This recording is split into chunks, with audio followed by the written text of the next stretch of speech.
I think once you see live, then yeah. So hello everyone. Good morning, good afternoon, good evening, and welcome to this one-on-one session with Parul. Parul, welcome to this session. Just to set some context for this, if you're someone who's a working professional, if you're someone who's um, looking to figure out how to aim for perfection, how to stay persistent throughout your GMAT journey, then I think this session is for you. Parul scored 760 with a Q50 and a V44, both I would say almost perfect scores. She's a super busy working professional. She's someone whose journey has been interrupted multiple times, and who's taken the GMAT a few times, so not once but a couple of times, or three times as I know it. And so we're going to talk about how to stay motivated during your preparation. We're going to talk about how do you plan your prep to get to such a high score. How do you track your preparation, and then through Parul's account, I'm going to really show certain metrics which showcase her diligence, despite the fact that she had to start and stop multiple times.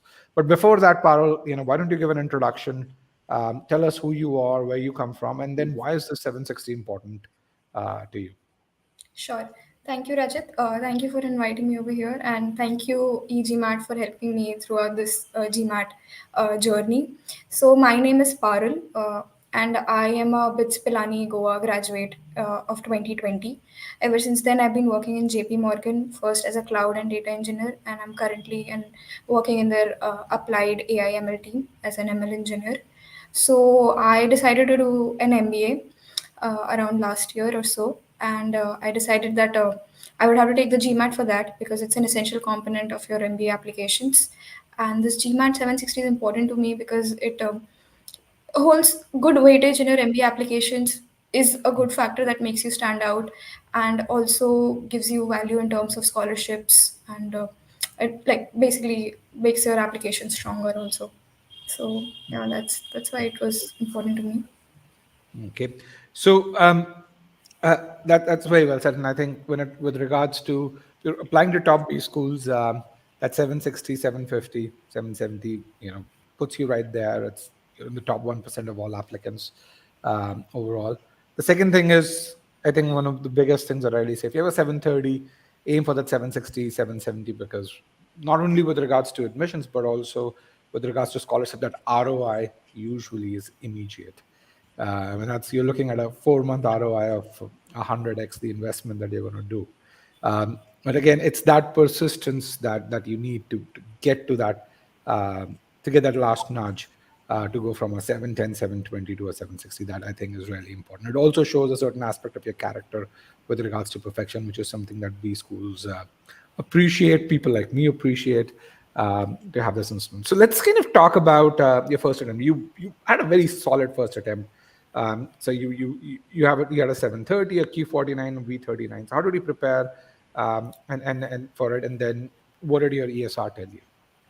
Yeah, definitely. Sure. I'll walk you through it. So, like I said, I decided last year that I would take the GMAT, and to establish a baseline score to gauge where I was standing at, I took an official mock. I took the first official mock given by MBA.com, and I got a 720 there. So, I looked it up online and I This thought, was cold. Just to set context, this was cold. this was cold. Yeah, just Okay. randomly one day. Yeah. So I looked it up online and I realized that it's a good score. So I thought that I'd be able to like push it to 750 plus, hopefully in a month or so of preparation. I did not like think it through much. I think because I also had a lot of time left, right? I did it last year. So I booked a date for a month later and I just went through the official guides. I went through a few GMAT Club questions and I also went through like a few modules here and there, but it was all completely random. The process was completely random, and I don't know. I just thought that I could like push it past 750 plus because it's just a 30 score improvement, right? And before I took that attempt, I took the second mock and I got a 740 there. And then I just crossed my fingers because I had read like in a lot of places that your actual GMAT score would lie plus 30 or minus 30 to the Plus like minus the 30 points. values Yeah. that you were getting in your mocks. So I Mm. just kind of crossed my fingers. I thought like I'll be able to get 750 at least, and I just went and took it. And Mm. yeah, like it did not happen. I got a 730. there. So let's kind of, if you were to visualize this timeline, so you were in December of 2022, took a mock cold, and said, okay, 720 is my starting point. So I should be able to get Yeah, to 750 in about a couple of months. So this first attempt, was it end of January, February, mid of January? When was it? I think it was somewhere in December only. Oh, in Uh, December itself. yeah, December only, because my next attempt, which was just 20 days later, that was like first week of Jan, if I remember Okay, correctly. got it. Okay, and so uh, uh, how much effort did you put in before that first attempt? I did If put you in want to just effort. quantify it in terms of number of hours or so. I would say like around 50 to 60 hours. I try to put in like at least an hour to 2 hours every day, maybe push it up a bit over the weekends. Hmm. But like I said, it was completely random. So I am not sure how much of it was quality time. I solved all the official guides. I had like guides from 2019, 2022, 2023. So just Mhm. solved all of that. And yeah, I took the two mocks. So Got it. yeah, around Okay. 50, So 60, so 70.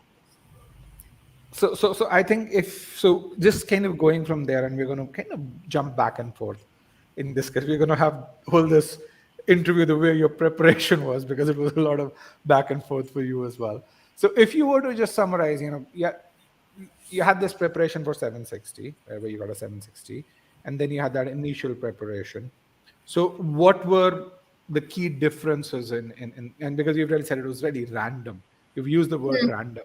So explain, take any part, let's say take sentence correction or critical reasoning or reading comprehension or number properties, whichever part you want to take it, and say define the randomness in the first attempt, or describe the randomness in the first attempt versus what was that 760 attempt.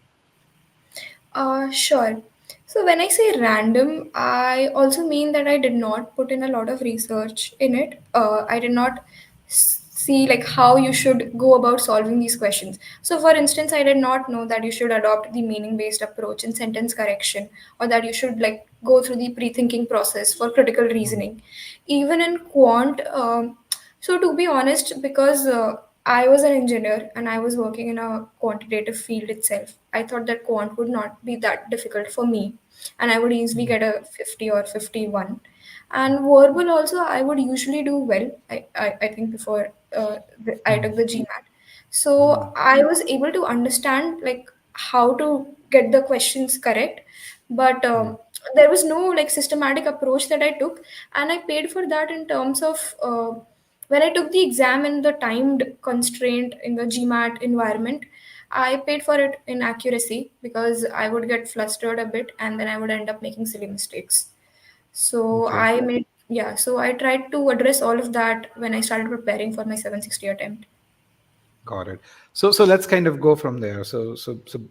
Um, when did you buy the e-GMAT course, and then what are some of the first things that you did when you after you purchased the course?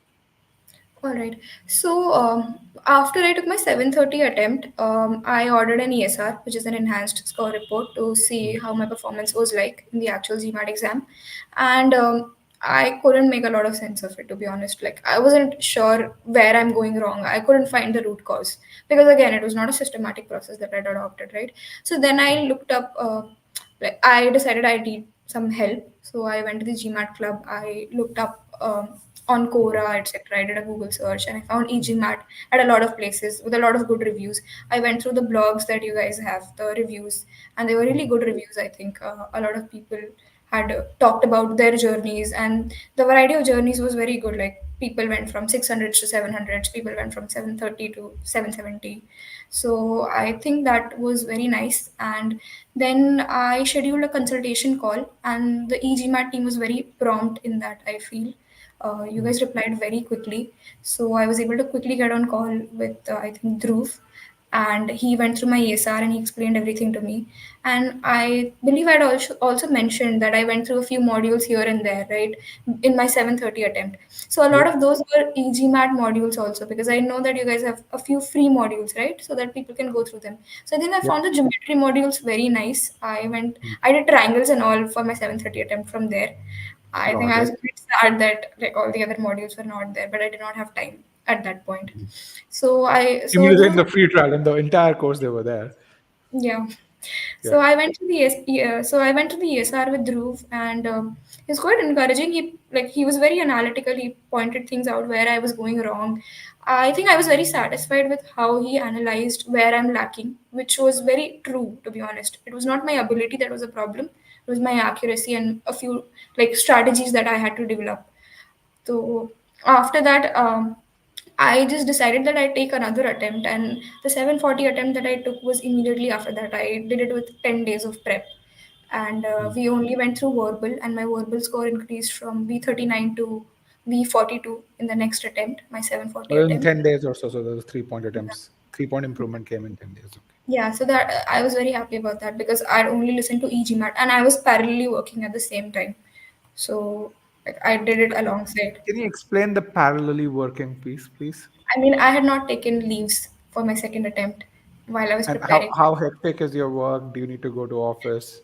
So I had believed actually that because it's Christmas time, so it would not be very hectic. But a lot of people were on vacation, so I had to handle most of the things. Mm.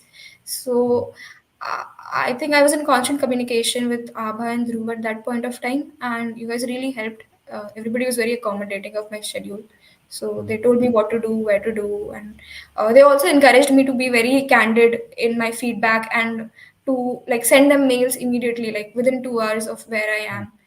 And yeah, and then I got a 740, and I was plateauing at Q49. So then I decided that maybe I'll take some break and Mm. get back at it with renewed vigor. Got it.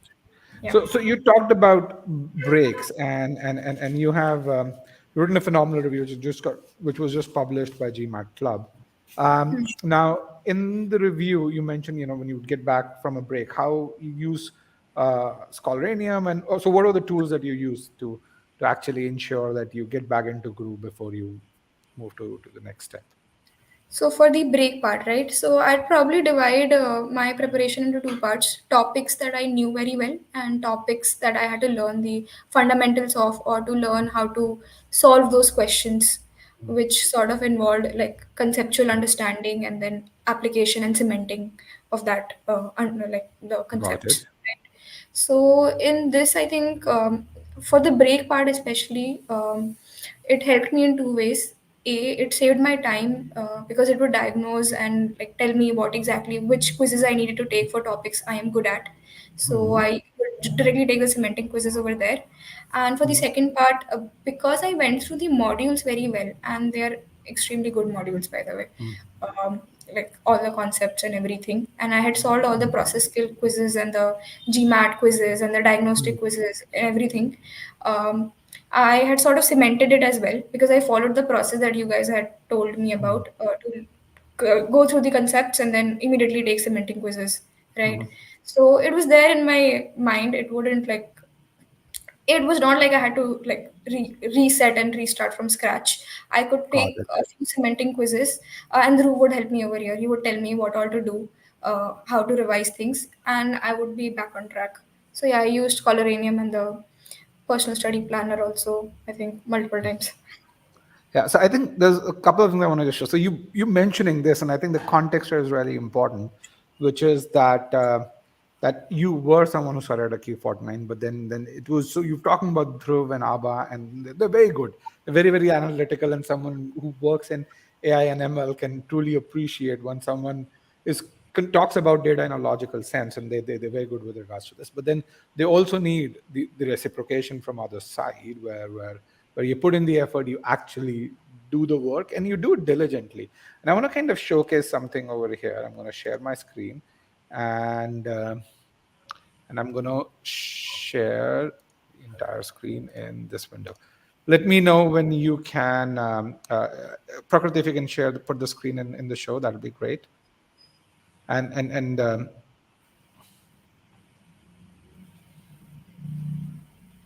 Prakriti, can you put the screen in my screen in the show, please? Or Dhruv, if you could do that. It should be, you have to put the screen in the show. So I think if you click on my screen, you should be able to do that.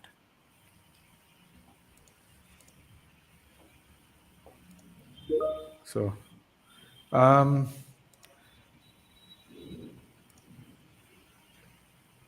if you go back, it is there in the share part. Um, Anyhow, I think let's just um, go there. But what I look at this is, for example, in terms of primes, you've gone through the entire primes module, barring a few concepts, because the platform told you to do so, because the diagnostic said that. And so, with regards to you, um, I think going through that part, this was something which was phenomenal overall. Um, Can you just, because you've talked about taking breaks and coming back, so let's just start with, I want to just talk about one aspect, which is finding time to study as a working professional. So Yeah. what were your study slots? How did you decide on them? And when you were putting in effort, how consistent were you? Yeah, sure. So I would like mention two things over here. A, I think consistent efforts over a period of time, a sustained period of time, would serve GMAT test takers better than say like cramming everything into 10 days, is my personal opinion. Again, like it depends on whether you have the time or not and where you are at. A lot of people can get to like their dream scores in say 20, 30 days also. That's very much possible. So for my 760 attempt, I would, because like I mentioned, I was balancing a very hectic professional life as well. And my team works out of India and USA. We collaborate extensively across Palo Alto and Bangalore. So I would study in the morning, I think 2 hours, 2.5 hours I would put in the morning before I left for office, which was around 10 a.m. And on weekends, I would put in a few more hours. So, but I try to do it consistently and regularly and almost daily. So you'd leave for office at 10 a.m., just to confirm that part. Yes. Okay. And so did this, the fact that, so this means you'd start studying at about 7 in the morning or so? Yeah, so 6:37? around 7 to 9 I would study, and that is all I could do in a day because then once I log into office, like I would come back around 5 and then I had to log back in again to work with the USD. And that, like, after that, I don't think I had the energy to study. It would usually get over around 10 p.m., 11 p.m. So, yeah, And you were spent, and that I think is really critical to decide when you, and especially because you're learning new things, so you want to do that when your brain's fresh, right, not when you're spent. It's not just about spending the hours, it's about spending good productive hours there. correct. So what adjustment, if any, did you need to put in to get those 2 hours out of your life? So I think my social life definitely went for a toss for some time. I had to, I didn't even do a lot of like social media or WhatsApping, etc. I was very late in replies and responses, I believe. Um, and I think my morning routine, I had to adjust a bit. I usually liked to go to the gym in the morning, so that I couldn't do. And that was pretty important for me because like you sort of need some physical exercise after like working in a mentally Yeah. taxing job all day. So yeah, I mean, I had to sort of adjust things, take some time out of this thing, take some time out of that thing. But I think I was able to do that. Yeah, manage it. Got it.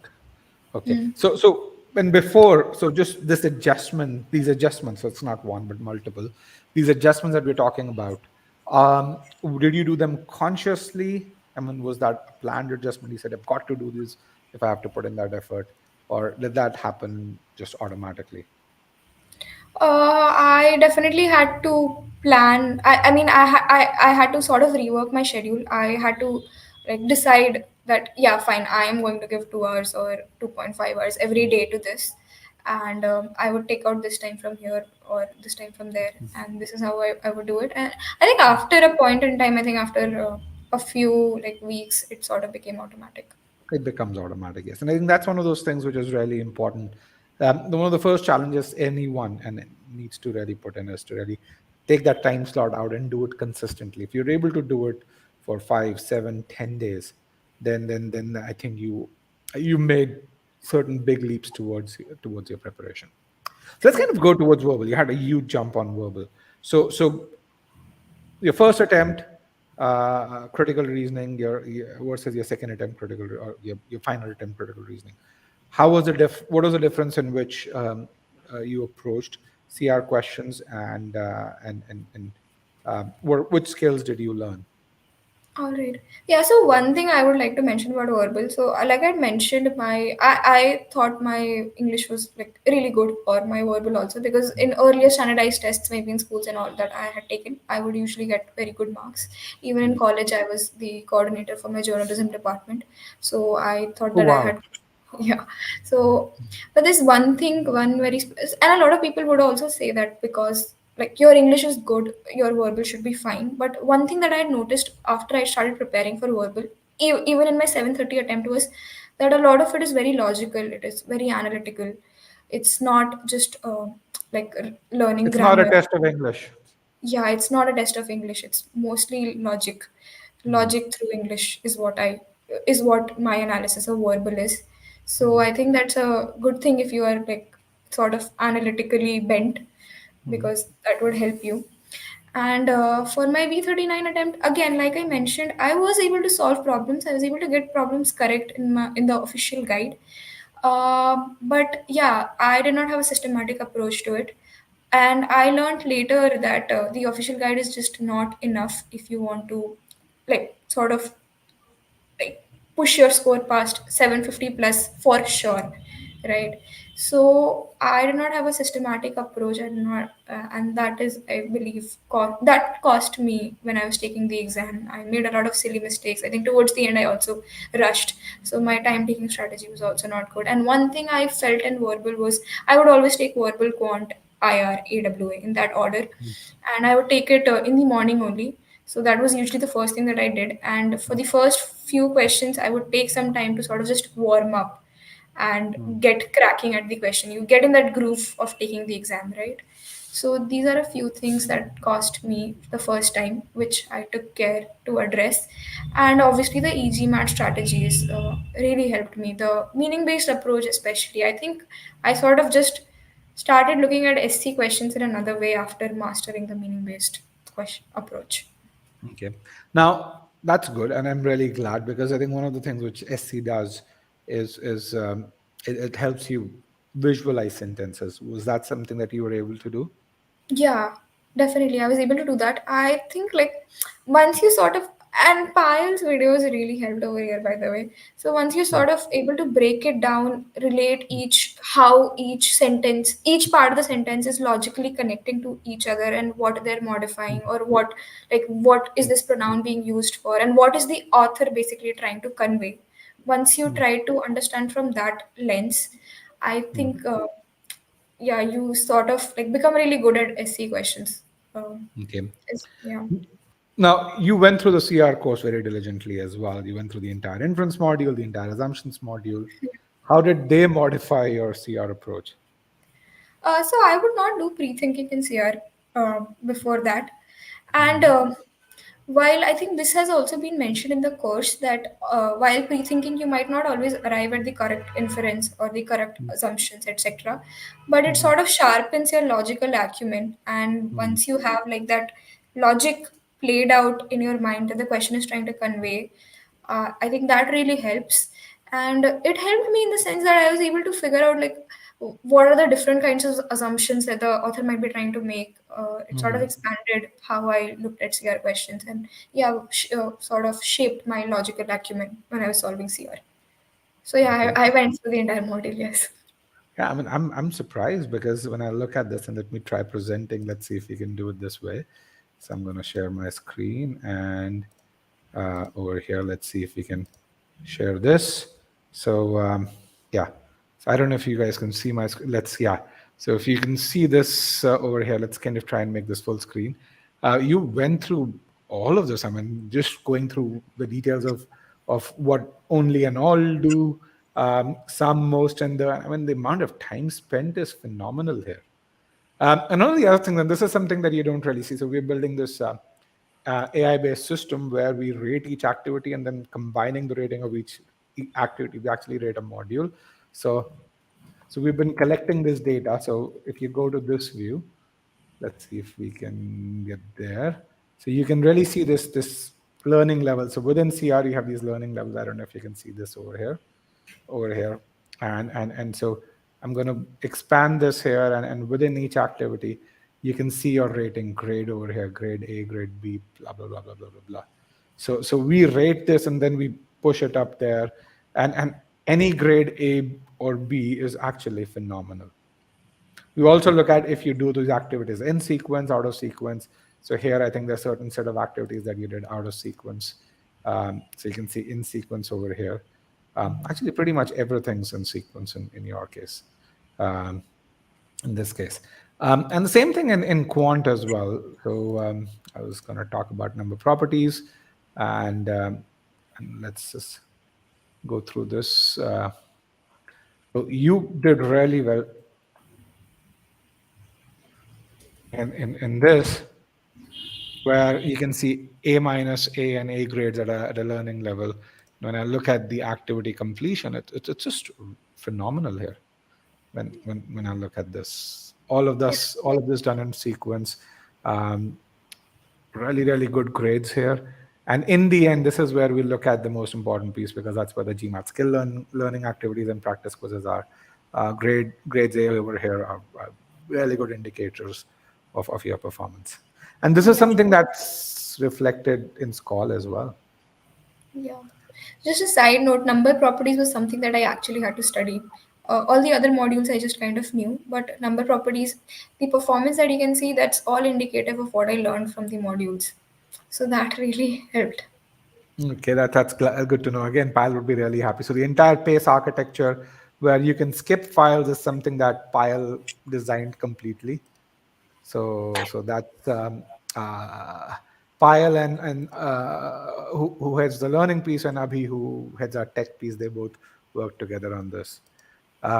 Also in CR, I mean, when I look at this over here, if you look at your skill data, you look at in general your overall progression. I think for me this is really heartening to see how your hard accuracy has gone up while the time to answer questions has remained more or less the same. So it went up early on. This is where you were learning skills, but then it came back down to when you look at the last 15 attempts, a minute 48 once again. So that I think was really good. Okay, so I think I'm going to stop sharing now. Yeah. So again, phenomenal effort when it comes to how diligent you were with your attempts. Now let's talk about B schools. So which schools are you? You applied to Wharton. You're going to apply to a bunch of schools now, and I Yeah. can tell you, very many schools. Most of the schools that you're applying to would be lucky to have you contribute a lot, especially considering your background, your pedigree from Witscoa and in general the diligence level that you bring in. So why an MBA? What do you want to do post your MBA? Okay. Thank you so much, Rajat. Like that's very kind of you, by the way. So, like I mentioned, I've been working in cloud engineering, data engineering, and currently at in ML engineering at JP Morgan. So I've been working in financial technology immersively, you can say, for the past few years, and I've seen and built different kinds of products from the engineering purview. Mm, So I've taken products from zero to one, overhauled mm, legacy technologies, mm, or like sort of done like engineering for corporate research. So I've sort of seen like everything in the financial technology and engineering space. And then I mm, realized that I also wanted to have more impact. I wanted to make decisions on the business and the product side as well, and like drive more change uh, collectively across all of these things. So then mhm. an MBA seemed like a good next logical leap in my career because of these reasons. And after an MBA, I think I'll mostly go for product management. Okay, product management. All right, that's a very fair it's a career path, a very logical career path, and I think that's something that would pan really well. Now, I want to talk about one other thing. Since you're a working professional, so you worked with Dhruv, you said a lot. You also worked to a certain degree with Abha, both of them e-GMAT mentors. So, what was the value of mentorship for someone like you as a working professional? Uh, It was I can't. It was priceless. By the way, can I just mention that Dhruv is a star? Like Dhruv really helped me. He was my main point of contact, and at times when he wasn't aware, when he couldn't like respond, Abha would very promptly fill his shoes, and she was also amazing. So, as somebody who works in AI, also I think the personal angle is really really important, because even the Scholaranium could tell me all of these things. Like I could get personalized feedback on my performance. I think Dhruv really helped A in analyzing it from a qualitative point of view. So, like I mentioned, he analyzed my ESR really well. He also helped go through my like Scholaranium progress or the module progress that I was doing. Mhm. A few other things that he really helped in was A, in the regular check-ins that he would do that would make me stay accountable. And even though I was missing maybe say like a day or two, if I would, um, checking up with him, figuring out where to go, how to go next, how to take the next step, that was really invaluable because that saved me a lot of time. So because he knew what to do next, right? And he would tell me, and he knew where I was coming from, what I was doing. So that was really helpful. And the second thing was he was very accommodating of my schedule. So I had told him everything, like that I was busy or that I wouldn't be able to do this on that day, or that I needed some more help in this part, or I needed to revise this topic more because I had missed out on it.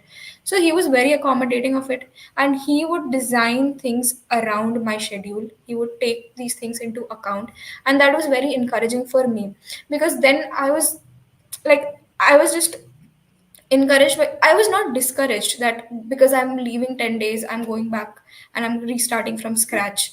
So that really helped me stay consistent and stay motivated. And he was also very motivating. I think before my 760 attempt he sat me down and he gave me a really good thorough pep talk that really helped a lot.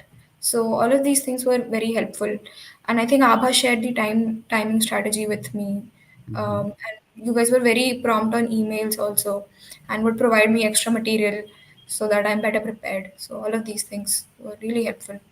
So That's I really, really good. I think I was going to ask you, can you provide some instances? You already did that.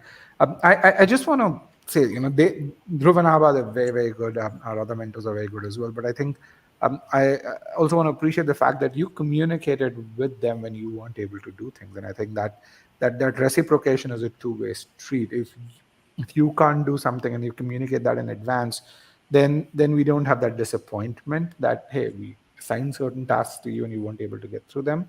And um, uh, and, and and and so I think that way it works both ways. So thank Right. you for communicating effectively. It's a skill which, again, it's going to be really critical for you, because if you read a larger organization, have become a PM, have people who many more people who you work with overall. Yeah. Yeah. um, we have a question by Mehul. Mehul is saying, my test is tomorrow, I'm very nervous for verbal, any words for me? Um, okay, should I answer that? You should. Yeah, Absolutely. You're the one who's taken the test recently. sure. Yeah, so first of all, Mehul, I would suggest that please do not be nervous. Approach it with a cool, calm, and collected mind. Go with the sense that you'll do well. Don't like get preemptive. Don't get nervous before taking the test, because I personally believe that GMAT is a marathon, and a lot of it is also about building up your mentality. So if you're confident when taking the test, I think it really helps. Um, Remember everything that you have learned. I would not suggest that you go through any revision or anything else anymore. Get a good night's sleep for sure. If verbal is your first in your first in your order, and you also like me take some time in warming up to those questions, I would also suggest that you like go through 5 GMAT Club SC questions or something before you go in the test. Just don't get fatigued is what I would say. And yeah, plan well and best of luck. Uh, is what I would say. Yeah, so I think And those are some phenomenal tips. I would just add a couple of more to those. All of those are very, very, very valid, very useful. Um, One thing that I'd say is, the first thing is your ability is what your ability is. So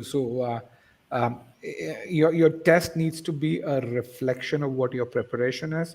So just go and respond questions in the test the way you've been practicing questions for the last 7 days. Don't change anything. Don't try to do anything different. That's one piece. The second thing is, no matter how the test is going, don't judge yourself. Okay, try and you segment your brain with regards to, if you're on a question, be completely focused. Once you're off it, forget it that it existed, forget it that you solved it. Go put your 100 focus on the next question. If you see something that seems really easy, again, don't think you're doing poorly, because the worst thing you can do during an attempt is judge yourself during an attempt. You never know how the test is going to be. I've seen individuals. In fact, just last week, I interviewed someone who eventually scored a 770, and but then during his 740 attempt, he actually thought he was doing really badly. He did really badly in verbal, and he messed up his quant because of which, and then he messed up his AWA, where he got I think a 2 out of 6. So that's something which, and because of which he had to take the GMAT again. Now, it turned out to be that it was a blessing in disguise, because he got a 770, which he otherwise wouldn't have taken it. But again, you don't want to do that. So that's I've seen many students who judge themselves and underperform, and only to take another attempt later on, and that's money wasted, time wasted, and you're stressed during those 20 days. So yeah, that's the other thing that I would add to what Parul has said. Okay. And yeah, you guys can ask your questions now. If you have any other question, we'll be happy to take this on. So, Parul, can you look back at your journey? It's been what, a good 8, 9 months now. If you were to do it again, what would you do differently, and what do you think would be the impact of it? Um, so what I would do differently is that I wouldn't go into it just like that. First of all, I Mm, wouldn't go into it without a plan of action, without a war plan, like I did. mm, Um, I would find out exactly where I'm going wrong, and I would mm, get advice that would fit me and my needs, because I think mm, that really matters. Quality preparation really matters. Quality feedback matters even more in this case. I would probably take a few more mocks, I think, and research a bit more.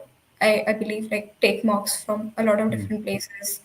And yeah, I think that would like help me mm, not take so many attempts, I guess, and mhm, maybe get done with it. Um, in like, I mean, I think it also depends on the time, right? Because I was like preparing for it in the first few months when work life mm. is usually hectic. So if I had done it, like, say, in the last quarter of last year only, I would have been able to save time also, I feel. Okay, that's I think really really well said overall.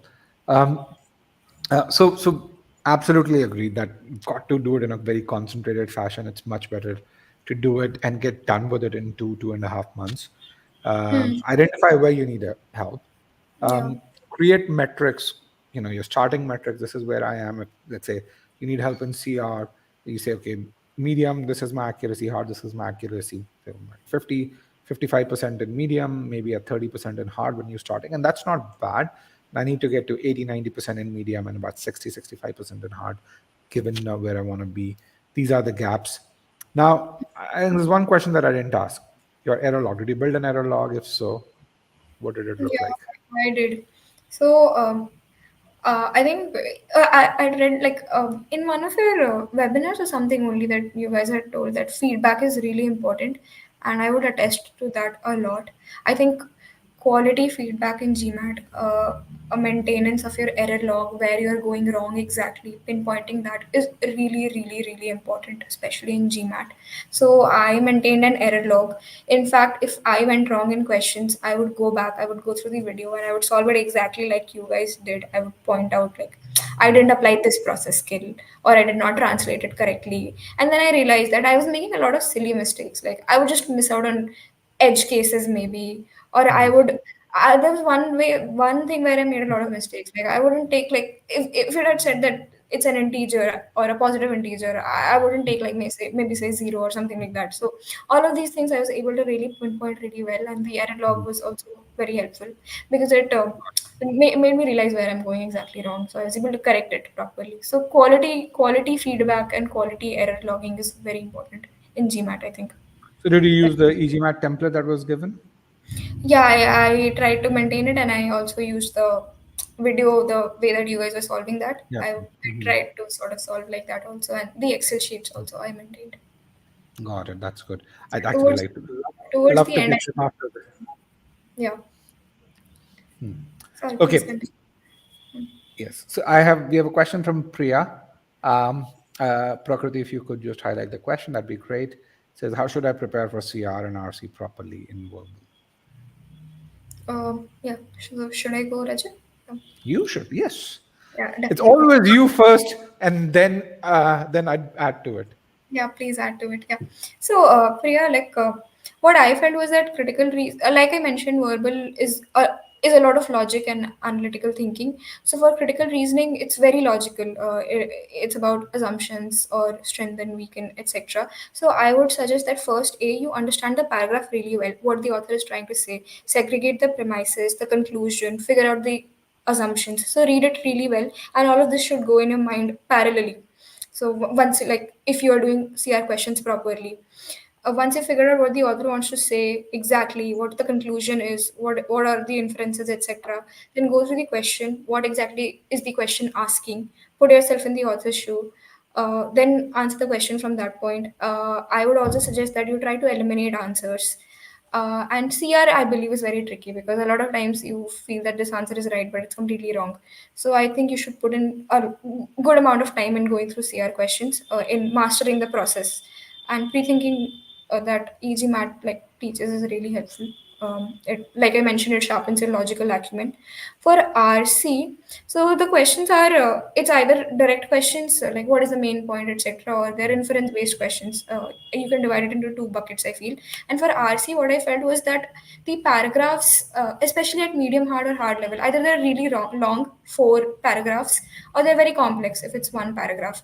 So I feel that note taking helped me a lot. I think note taking and summarization was also told by e-GMAT in their modules, and I sort of adapted it to how I understand paragraphs. I don't have a problem in reading, so if your reading speed needs to be looked at, please check that.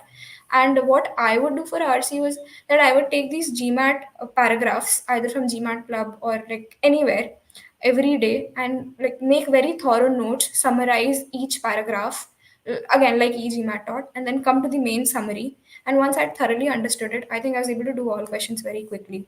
So for RC, I would spend like most of the time 2 to 4 minutes in understanding the paragraph, in making the logical flow diagram of it, thoroughly understanding it, what the author is trying to say, how each sentence connects to the other sentence. I think I'm mentioning everything that I was taught by. And then I would like go through the answers, and that would be easy. Okay. So a very good answer, Parul. Really phenomenal answer. And so essentially, whatever Parul has said, this is something you've got to do. That's something that's important. I think the only piece that I'm going to add is, if you're someone who's starting at a very low level, then you've got to build one skill at a time. So you've got to build all of these skills, but if you try and doing all of these together, and if you don't have a high starting ability, you're going to fail. You're going to find, man, this is really, really, really hard. Okay. So build one skill at a time, and then you'll eventually come to this. Um, uh, uh, what what what Parul said. So that's really, really critical. I would say, again, follow the same, get to the same process that we're talking about. But imagine how she went through. She's learned, despite being at a V39, what does only mean, what does all mean, what does most mean. So at that sentence level, and that's something which I think, that um, knowing, getting to know things at that cellular level, mastering them at that cellular level is very important if you want to make an organ, which is going to be efficient in doing things. Same thing that you, and some of this was actually very apparent in your answer, where you went into a lot more detail with regards to the sub steps within CR than in RC, because in RC, your ability, arguably, given your journalistic background, was a lot higher than in CR. So you had to learn a lot more in CR. And so get your starting ability, and that's where getting those ability scores early on is really important, because it tells you how much you have to learn, and then learn one thing at a time. Now, and do exactly what Parul's talked about. Now, I want to talk about in the context of, well, a lot of people think about timing, and you spend a lot of time in RC. You spend a lot of time reading the passage, taking detailed notes. In CR, arguably, you probably did a lot of time reading and visualizing the arguments as well. How does that help you get questions, answer questions quickly? Because you're a V44 student. Yeah, thanks, Rajat. So, timing was one thing that I had to work on because, like I had mentioned, I was mostly like, You uh, struggle in your first attempt with timing. You mentioned that, yes. yeah, it was a trade-off between accuracy and timing, right? Yes. In my previous attempts. So when you're, so I think again like two things. When you go through things at a cellular level, when you know those things, when you know like what exactly is the fundamentals of solving those questions, and then you apply it in different ways. You go through the different questions, and that was one reason why I went through all the modules, because you guys sort of cover every kind of question that is asked. So I knew how those concepts or how those basic building blocks are being like applied to create maybe say sort of different buildings. So because I already knew that, I would mention that because GMAT is a marathon, I think practice and like good quality practice really helps. Mm, in like, and once you're thorough with that, I think you sort of start building on the time, and then your accuracy improves with your time. I think most of the time I spent was on this building, unlearning and relearning, and then like sort of speeding it up to time. And B, what it does is, which I feel is more important, is it makes you very confident when you're taking questions or when you're applying questions or when you're like solving those questions. Solving questions, yes. And that confidence really helps in exams in general, I feel. Yeah. So just to summarize what Parul said, you don't work on timing. You work, timing is an outcome that happens if you have the right skills. Or taking longer is a symptom that you have certain skills that are missing. Right. And as you build those skills, your timing improves automatically. That's something that happens. So yeah.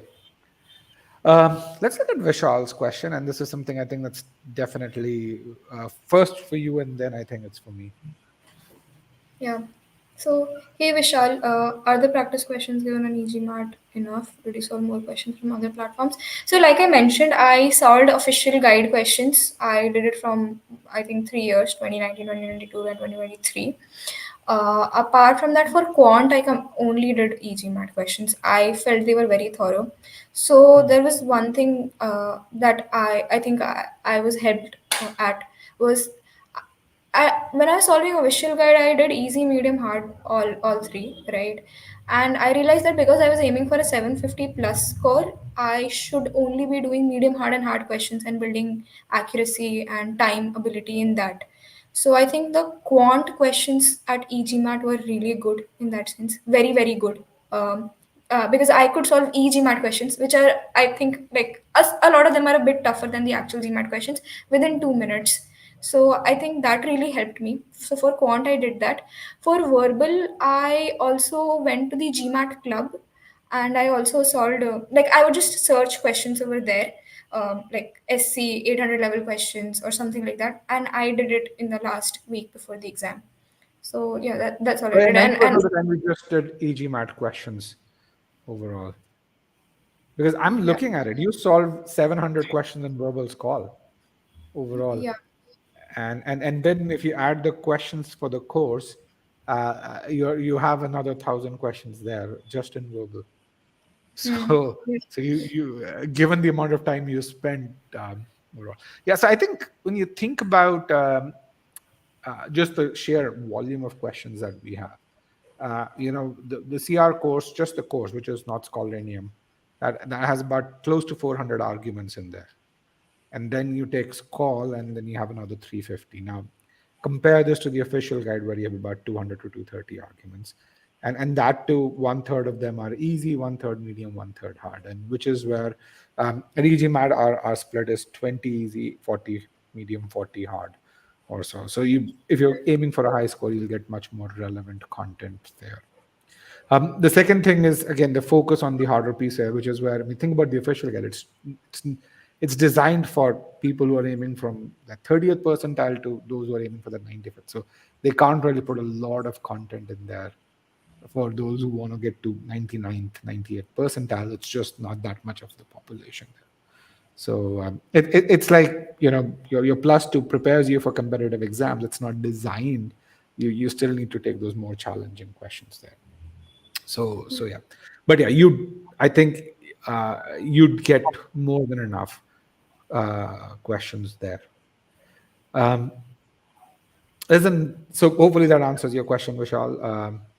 Um, let's look at the next one by Paul.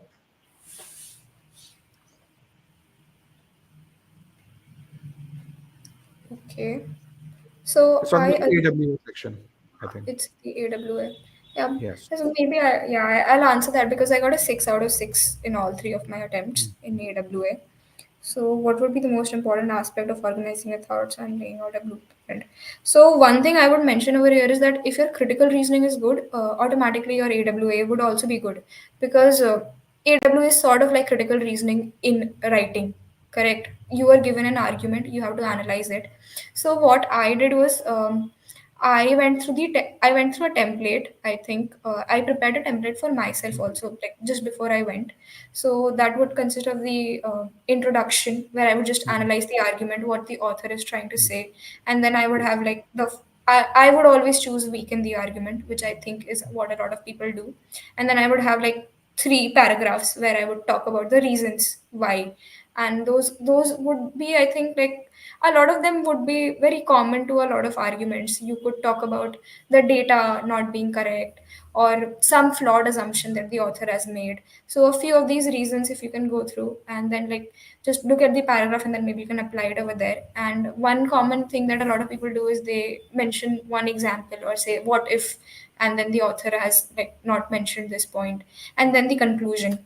So that is what I followed for AWA. And again, I would analyze the paragraph. I spent like a minute or so analyzing it, coming and like writing down these points or words, what I was going to write, and then just filling in that template. So that saved me time also while writing. I think the same skills that you need in CR are the same skills that you need for AWA. It's the ability to visualize, first of all, what's the prompt, and then the ability to pre-think weakeners or and then what you really mentioned are multiple strategies to do that work across prompts. So Yeah. so that's something that's really critical overall. So maybe just the most important aspect would be to go in prepared and maybe practice on a few prompts before you go. Yes, So if you're done with CR, I think 5 to 6 prompts is plenty. yeah. Yeah, I think that's something which is there. Hopefully that helps, Paul. Let's look at Antonio. 690 to 760, especially the verbal piece. What takes you there?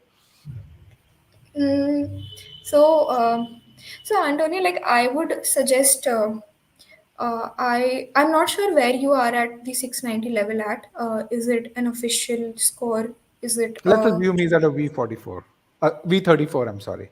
V34 at an official GMAT exam Yeah. is what I'm assuming. All right. So I think again, like I mentioned, you need to find out where you're lacking at. I think so. What I've seen is that reaching till the 730 levels usually requires that you have solid ability in solving GMAT questions, right? And after that, it's a lot also about how you're approaching the test and increasing your accuracy, etc. So I think the graph is logarithmic, to be honest, like till 730, and then you just need to sort of put in exponential effort. So at I, I, 6, I I love how you've used a mathematical construct to describe a reality in such a precise fashion. So elaborate exactly. on the logarithmic piece, please. So it's like to get better at ability, you don't need to put in a lot of effort in terms of the ROI that you're getting. So maybe putting in say 10 hours would get you like a 100-point increase from 640 to 740. Maybe 10 hours is too much. Maybe 30 hours would get you like from 640 to say 730 or something like that. But after that, it has to be very good quality time. And then I think maybe 10 hour would not lead to a 10-point increase. 10 hour would 40 hours might lead to like a 20-point increase or something like that. So it's like you need to put in more good quality effort to like increase your score. Got it. So I would, so what you said is factual for you, and it's true. But the principle, what you said, is really, really important. So all of us, when we come into the test, have a certain innate ability, and to realize that innate ability is 30, those 30, 40, 50 hours of effort that we put in. Yeah. Now, you got to that 730 with that realization. There are others, or let's kind of really say, we're talking about 730, which is an aggregate score, but that 730 is composed for you as a Q49 V39. That V39 was probably composed of a 90th percentile ability in RC and a 70th percentile in CR and SC. That was what I call as their innate ability. So if I were to really say, if you were to, in a very crude example, you think about polishing a shoe, there's an innate polish. If you just use the brush, that you get a certain amount of shine.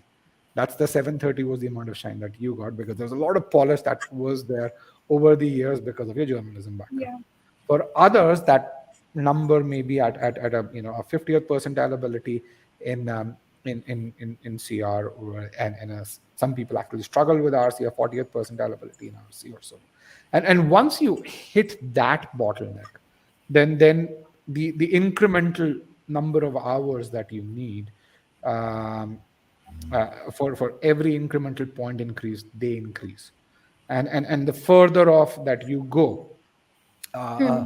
the more is the effort, incremental effort needed. So we've this when we think about building our study plan, and this is the exact philosophy that we apply internally in the mathematical algos that we do. So we kind of look at what we call as the concept of percentile band jumps. So you have that first band of percentile from 0 to 40, then you have a band between 40 and 75, 75 to 90, 90 to 95, 95 to 98, 98 to 99, and 99 to 100. You can really see the non-linearity of bands over there. But to go from one band to the other is very, very similar effort, even though the number of percentile points reduce as Correct. you, and that's where the log of effort comes in that you're talking about. You describe such a beautiful concept in such a simple mathematical construct. If you know log, you can visualize it, and this is where me putting those numbers. Now in your case, that band, the natural band to that 70th 75th percentile NCR happened very naturally, but then you had to do those band jumps, and which is where the logarithmic investment in time came in. Yeah, um, but just one point, Antonio. For you, I would really suggest that you analyze where you're going wrong. Is it SC, CR, RC, and then in those like subcategories, you look where you're going wrong. Like which questions are you going wrong at? Is it like a mistaken pronoun or a modifier? Are you not able to get a certain category of CR questions, or do you have problem understanding the RC passages? So once you're able to zero down on that problem, then you can work on addressing it. And if you can't do it yourself, then I don't know, just maybe like get some good help. Maybe book a session with Rajat and with all. Dhruv, I yeah. would suggest. Yeah. With Dhruv, yes. With With Dhruv, Dhruv. or yes, with Dhruv.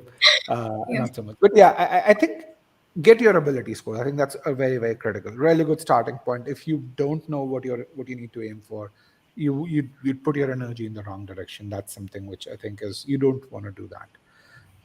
Overall, I wanted to ask this question. I think we have, this is pretty much all the questions, but you've you improved your CR skills considerably through this preparation. Are you applying CR in your job or in your Yeah. application? I think in real life also, I think I've just like become a bit more logical in how I think about stuff. I have also, I think, become better at understanding what other people are trying to say and sort of logically dissecting it. And that really helps, especially in my field. And I think in every field now, because AI and technology is sort of permeating everywhere. So to be able to understand that, like what the conclusion is, what are the things that we have to do, that sort of helps me understand what other people are saying also. And I think a lot of these like leaders and all, they are very good at like Yes. critically talking, right? And I think I'm also able to explain better, because I think like getting good stuff across in a short period of time, it's really important, like understanding and talking ways. So yeah, GMAT, I think it's helped me in life also, to be honest. That's I think it's a CR and RC, the two invaluable skills that are there. And I'm assuming, Parul, when you mention leaders, you're talking about tech visionaries. You're not talking about politicians, because politicians, the way they answer a question is they'll change the argument that's being made. Yeah, Their response is never logical. They would answer a different question. That's the piece in politics. yeah, true. Yeah, so I think that's it's don't just do it as a test. If you truly want to be a better decision maker, learn CR. If you truly want to get more information on which you can make better decisions, learn RC. And the mathematics piece was just translating all of that into measurable actions, frankly.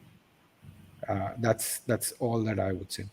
But yeah, Parul, thank you so much for your time. Thank you so much for those answers. I think they're phenomenal.